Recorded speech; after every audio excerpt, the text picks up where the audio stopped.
Today we're going to be reviewing our home Cedar Fair Park. Or is it now a Six Flags Park?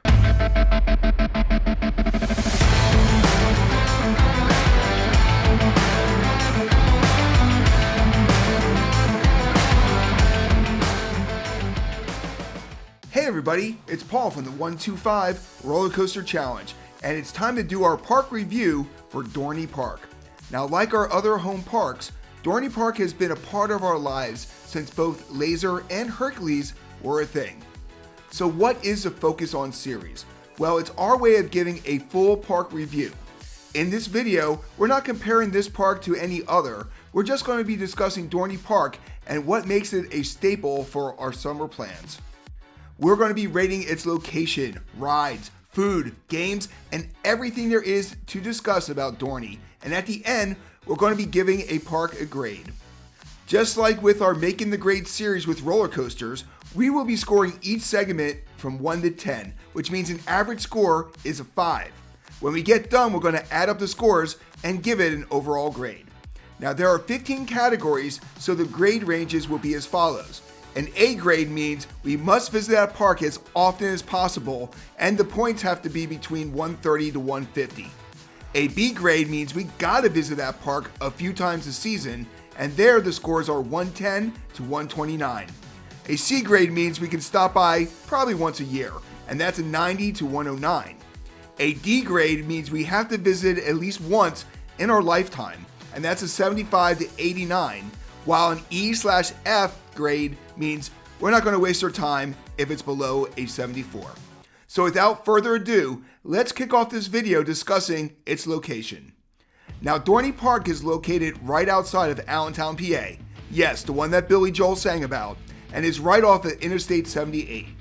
Because of this, it has easy access to both Philadelphia and New York City, along with Allentown being the third largest urban area of all of Pennsylvania. We give this location a 6 out of 10 because it's very easy to visit traffic-wise, but it doesn't really stand out or have anything special like a Knoebels or a Waldemeer's. Next up is the beauty, and here again, we have to score it another 6. While there are a few areas that we find beautiful, like the trout pond near Demon Drop, the majority of the park is on flat land by the entrance or along the old road, which is located along the creek. Who is ready for the math portion of the video, the ticketing and the pricing? Dorney Park was the third park to join the Cedar Fair chain of amusement parks, right behind Cedar Point and Valley Fair. So it's actually hard to remember a time when this park was actually independent. Like most chain parks, there is an entrance fee to enter. At the time of writing this video, they have a few options on the ticketing front. The Good Any Day ticket is currently $40, which is $50 off their regular price.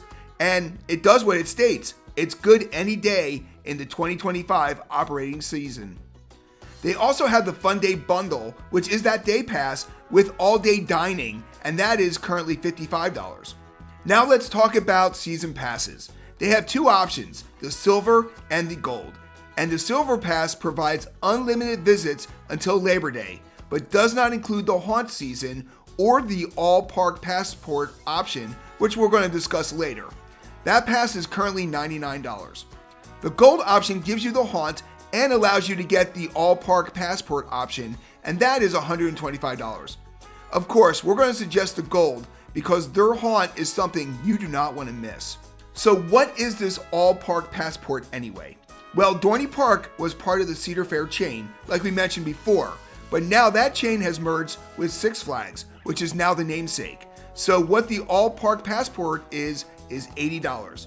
Now, in the past, they had the Cedar Fair Platinum Pass, which lets you get into all the Cedar Fair parks that were in the chain.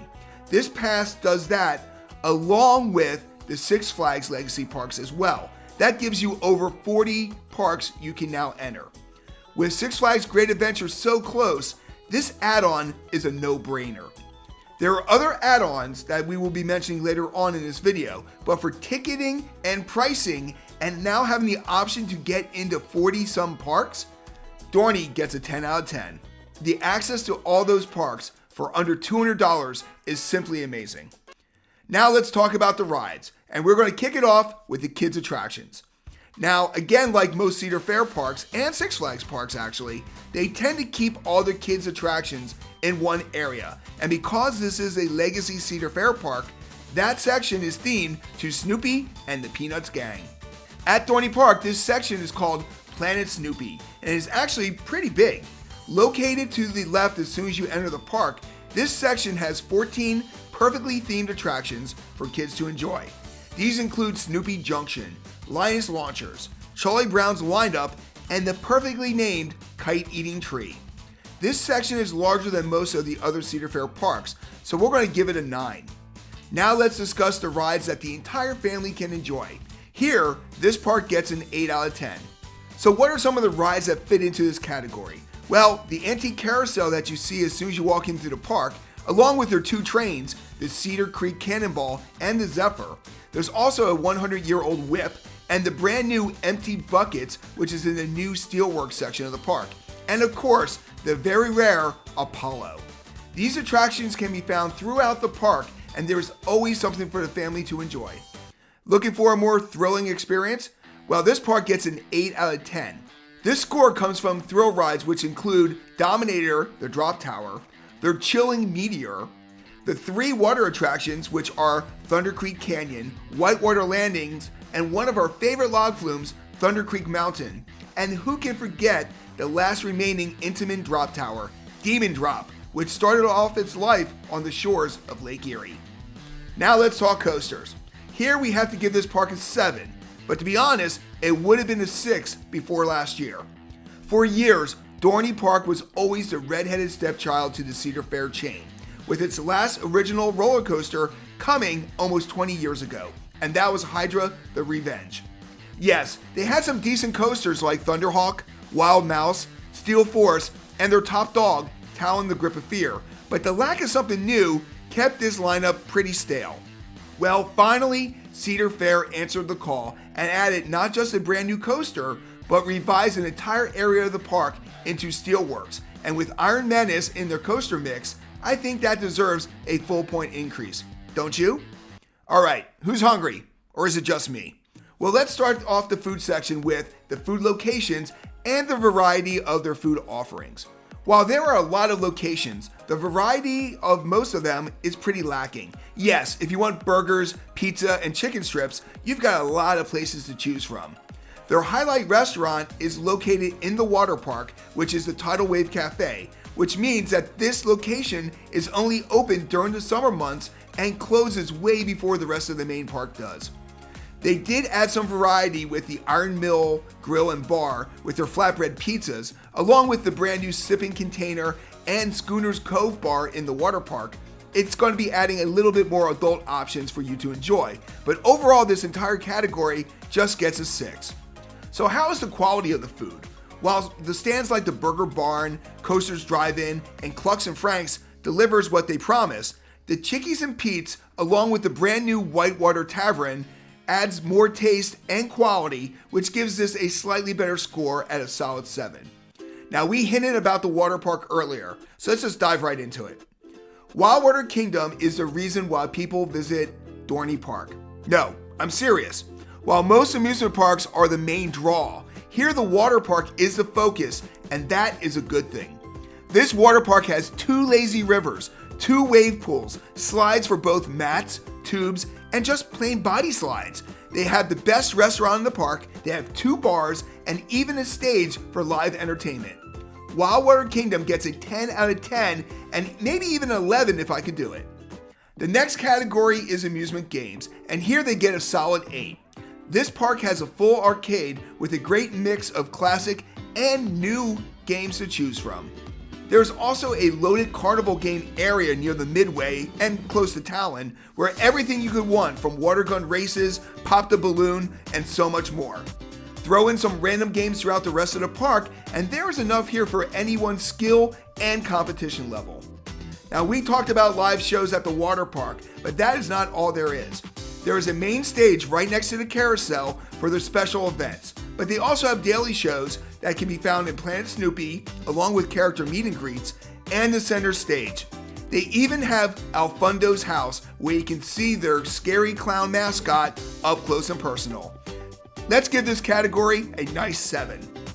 One of our favorite categories is merch and shopping, and here they get another 10 out of 10. No, seriously, they always have something new and creative in their merchandise throughout the year, and they even have a brand new candy shop to enjoy. While I do question them ordering hundreds of El Fundo plushies, their amazing fudge more than makes up for it. Now we got 2 more categories to go, and the first one is their highlights and uniqueness. And this is a very challenging category to grade because Dorney Park has a mixture of originality and a standard chain park.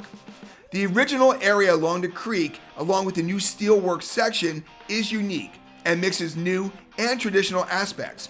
Meanwhile, when you enter the park, you get all the offerings of a typical Cedar Fair Park. The carousel is right up front. Coasters Drive-In is there, and even the rest of the midway kind of feels like Cedar Point.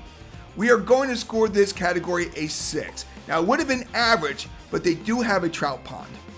Our last category is the future, and what can we say? There was a lot of investment last year for Dorney Park, but was that a one and done, or will that be continuing? Now that Six Flags Great Adventure and Dorney Park are in the same chain, are they going to sell off Dorney or keep them both together, even though they're only 90 miles apart? This category has to be right down the middle out of 5. All right, the numbers are in, and Dorney Park scores a 113, which puts it at a B-. Yes, this is the lowest score of the 3 parks that we have reviewed so far, but this still makes the park one that you gotta visit a few times a year, which actually we do.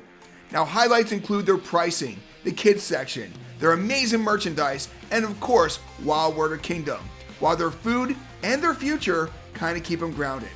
So what do you think about Dorney Park? Did we score correctly? Let us know in the comments section, and if you want to see more about Dorney Park, check out the video above.